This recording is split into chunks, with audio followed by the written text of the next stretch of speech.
Today's newspaper becomes tomorrow's current affairs, but today's science, it remains for lifetime understanding.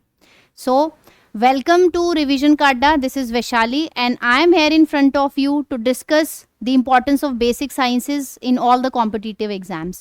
अभी जो 2-3 exams होके चुके हैं, आपका HCS का हुआ है, UPSC का हुआ है, अभी और भी एग्जाम्स आने वाले हैं. इनमें ये देखा गया है कि किस तरीके से साइंस का इंपॉर्टेंस बढ़ा है, एंड दैट टू कॉन्सेप्चुअल.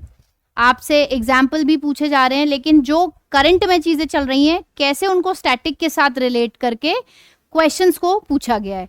तो यहाँ पे आपका करंट अफेयर्स को आप किस तरीके से लिंक कर रहे हो, कैसे करना चाहिए, यूपीएससी क्या एक्सपेक्ट कर रहा है, एग्जाम्स में क्या पूछा जा रहा है, that all we will be discussing.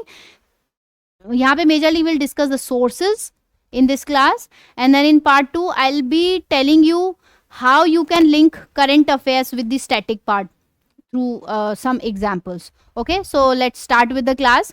आज का पर्पज है बेसिक साइंसेस के साथ, जिसमें हम फिजिक्स, केमिस्ट्री, बायोलॉजी जो 3 इंपॉर्टेंट एस्पेक्ट्स हैं उनको देखेंगे. कैसे आप उनको एक तरीके से स्ट्रैटेजाइज कर सकते हो टॉपिक को ख़त्म करने के बाद, किस तरीके से याद करने, क्योंकि इसमें याद करने वाली काफ़ी चीज़ें हैं, समझने वाली काफ़ी चीज़ें हैं, प्रिंसिपल्स बहुत हैं इसमें. अगर हम फिजिक्स की बात करें तो एक सबसे बड़ी बात यह है कि the secret to scoring in science is not reading more books.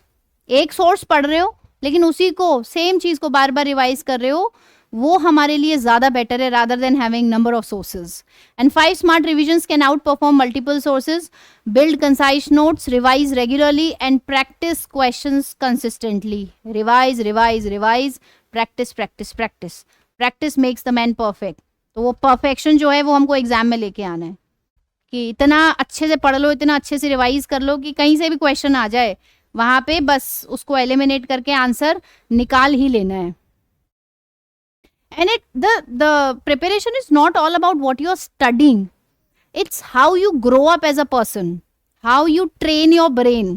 कि जो circumstances हैं एग्जाम वाले या जो भी स्ट्रेसफुल टाइम आता है उसको कैसे डील करना है, अपने एंड्योरेंस को कैसे बढ़ाना है.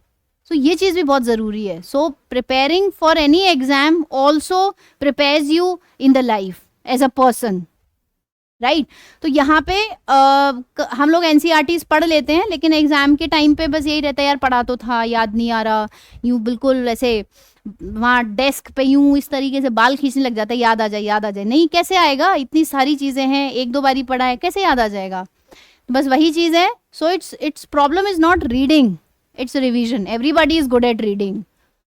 The most important thing exam clear करना है, तो उसके लिए you have to revise, right. Why science revision matters, क्यों?